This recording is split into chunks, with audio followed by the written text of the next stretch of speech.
today we're going to be talking about how to partner with the bride and groom to keep the destination wedding guests from going rogue. Right. But this is actually something that you kind of need to know some of these skills to keep your, to keep your own clients from going rogue. Like even once people hire you, sometimes they're still looky-looing online and they drive you completely batty. Sure. Because they're like doing your job, trying to research resorts. After they've already hired you. Finding prices, and it's just like, what is going on, right? So, so once upon a time, Lou and I went to a bridal show. At the bridal show, we met a couple. The groom started connecting with me about planning his honeymoon to sandals. And so we were kind of going back and forth, found a couple options, finally found one that he liked. And so we're on the phone with him one night to solidify what we thought this was going to be. We're getting ready to book the honeymoon. We're getting ready to book this thing. We're so excited. Solidifying, we're like, a sale from the bridal show. Yes, solidifying the sale. And he's all of a sudden acting a little strange. Yeah. And he's on the phone, or his bride-to-be is on the phone with another agent at the same time that we're on a call with him.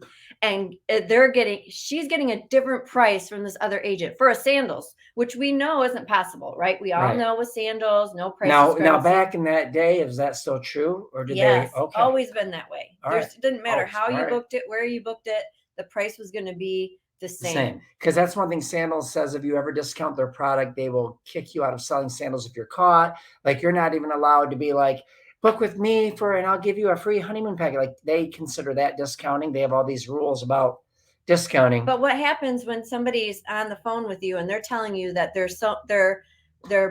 fiance is finding it a cheaper price through her travel professional who she's on the phone with right now? What does that cause you to do? It causes you a little bit of a heart palpitations, panicking, and this sweating. Is back in the day when you're getting on your computer. Right. And this is back in the day when we felt like we needed every single sale. Right. So we're like going, how is this? What? Now and then you have that overthought, like, well, they think we don't know what we're doing then because the other agent, and we were newer. So we were starting to worry about, because we're so new, are we missing something? And anyway, you don't want to be in that situation. And eventually, I don't think we did get that sale. Anyway, there's just a little caveat to talk to you a little bit. We know what it feels like, and it's a horrible position to be in. Yeah. And the same thing kind of happens with these wedding groups, right? So the same thing that can happen when we're working with a couple individually, or a family for whatever type of trip, can happen in a wedding group as well. And there's some things that we've learned along the years that you can do in your business to help those guests from going rogue. And you want to partner with that bride and groom to keep those destination wedding guests from going rogue. It starts with a relationship. The relationship starts during the consultation. Okay, so it starts with that relationship. We want to make sure that so if I had done a better job at creating this relationship with this guy, I think that the conversation would have unfolded differently. Well, and with the couple, really, it's a relationship with the couple, because when the couple is on board with you, they're not searching for somebody else. That's the number one thing, building the relationship with the couple, consult with them together. So that's why one of the things that we teach you is that when you're doing that consultation, you want to meet with both of them, because this is what happens. Otherwise, if you're doing, even with a group, let's say you're doing a family vacation and it's 2 or more families who are coming together, you have to meet with everyone who's a player. Whoever's going to be just making the ringleaders. Everyone has to be on that. If you're not doing that, then they're going to be off doing their own thing. And then you get screwed over because, oh, my brother-in-law found it for, blah, blah, blah. And he just went ahead and booked it because the brother-in-law had no idea that the, other person had already started working with somebody. So now let's get into a little bit more practical ways to partner with your bride and groom, keeping those guests from going rogue. And I'm going to just kind of skip through these pretty quickly. The first thing is to let them know what to put on the save the date cards so that the guests are given clear instructions on how to RSVP. Here's the whole idea, is that you're inviting them, the couple is inviting them to their wedding, and in order to RSVP to the wedding, they're going to have to come to we always set up a wedding invite page on our website for each couple. And on that page, it had pictures of the resort. It had the date and time of the wedding. It had a picture of the couple. And it was like a wedding invitation, basically, in a digital form. And we got them excited about the wedding, where the resort was at, all the fun they were going to have. And then if you're interested to RSVP, put your name in. So you want them on that page, because that's the first step in getting them not to go rogue. It's getting them all to come to your page that you've set up for the wedding couple, so that they're in your funnel right away. That's step number one, is get them in your funnel right away. And the way to do that is to tell them, RSVP for the wedding. And everybody wants to RSVP if they're going to come to the wedding and they're not thinking about going rogue or looking at their own. They want to make sure they RSVP. When you're creating your save the date card, bride and groom, here is the exact thing that you're going to put on there. You're going to give them the verbiage to put on the save the date card, so that the guests follow the instructions on what to do next, how to RSVP, how to get more information and RSVP. If you leave it up to them, who knows what's going to be on there. The second thing is educate them on the process that their guests will need to go through to RSVP to the wedding. If the bride and groom understand what the guests have to do, then when those questions come up, when they're, hanging out with their friends on a weekend or going to, a family gathering, those questions that come up, they're going to understand it. And they're going to be able to communicate it as if it was you communicating it.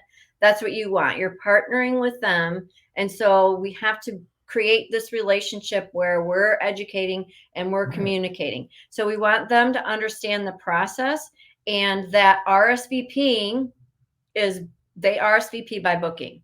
Like, you have to be super clear. Like, RSVP is a different term to everybody.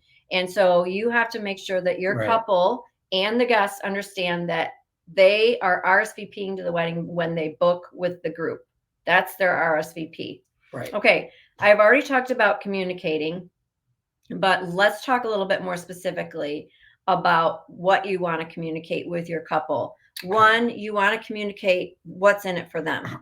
We always have to bring it back to, this is why we're doing it this way, because we want you to earn these free X amount of free rooms you have the opportunity to earn. Remember, for every 10 rooms you book, the 11th room's free. Or remember, as long as we have X amount of room nights booked with your group, you're going to get a free dinner reception. Like, we want to make sure that we're always reminding them of what's in it for them. We also want to clearly tell them that the guests who book outside the group don't count toward the earnings. Couples do not understand that unless if we tell them that. They just think that anybody who books at that resort and comes to their wedding is just automatically going to count toward it. And that's not the case. So you have to make sure that they understand that this isn't just a free for all and everybody's counted. They have to book with the group in order to be counted toward earning any amenities. And then you also want to make sure that they know that guests who book outside the group are subject to additional fees to attend the wedding. Now, this isn't the case all the time, but it can be.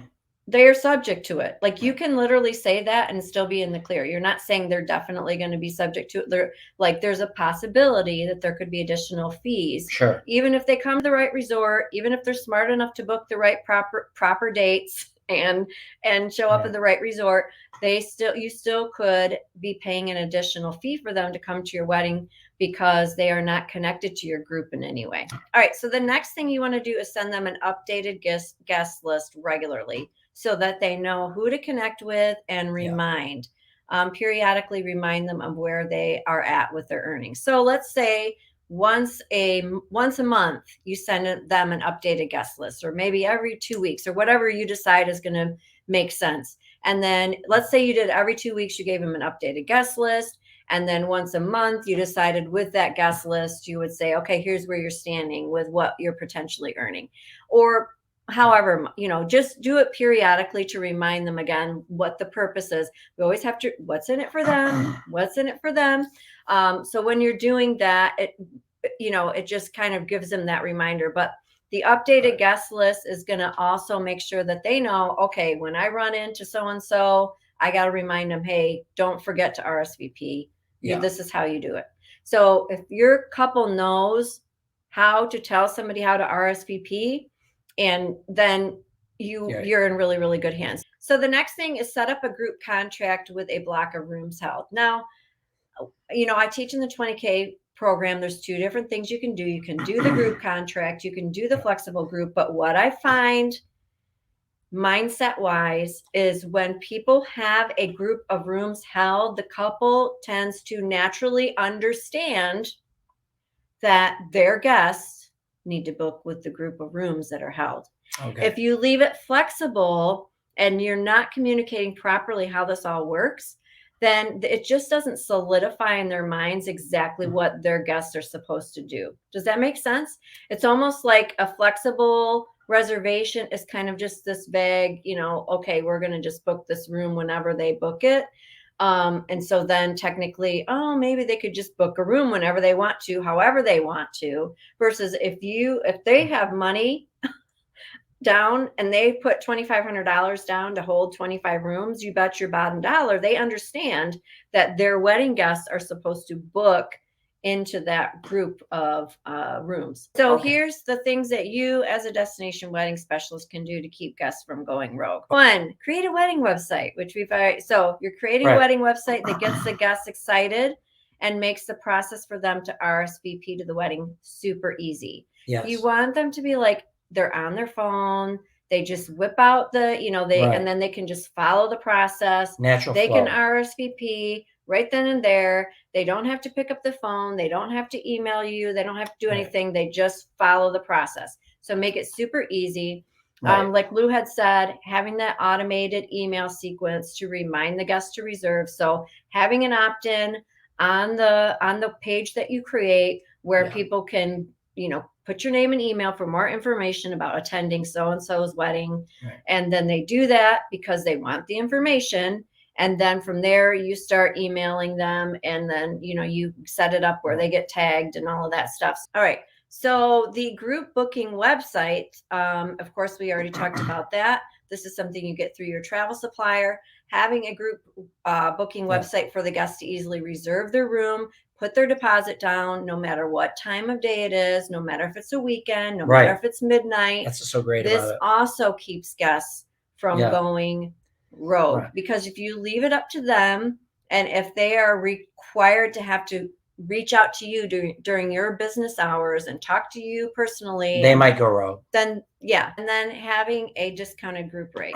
So let the guests know that you have secured a discounted group rate, because usually you do have that. What's included in their RSVP or a special rate, however you want to say it. Because if you just if they don't understand what all is included in their booking with the group, then they're going to just see it as straight dollars and cents. I'm booking a reservation for, this deluxe king room at XYZ resort. Well, I'm going to just go over here to abc.com and it's $25 cheaper at abc.com. I'll just book it there. Like, you have to be super crystal clear about what's in it for them. The guests need to know what's in it for them. So make sure that you share with them what's included. Make sure you're counted in the group. Make sure you're going to be a part of all the events, because you're if you don't RSVP to the group, you won't be counted in the events. You won't be able to enjoy. I mean, they could try on their own, but most people just go with it. All right, you guys, make it a great week, and we'll see you here, same time, same place, next week, Monday. All righty. All right. God bless everybody. Bye.